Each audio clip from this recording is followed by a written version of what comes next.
बाळा, आमचीच आठवण काढत होतास ना, त्यामुळेच तर आम्ही प्रकट झालो.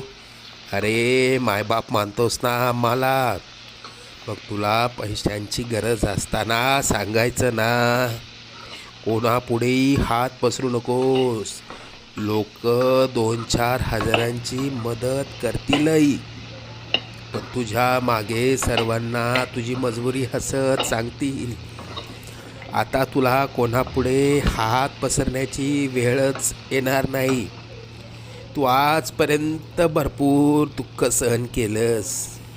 लवकरच तुझ्या रडक्या भाग्यात सुखाचे दिवस येतील.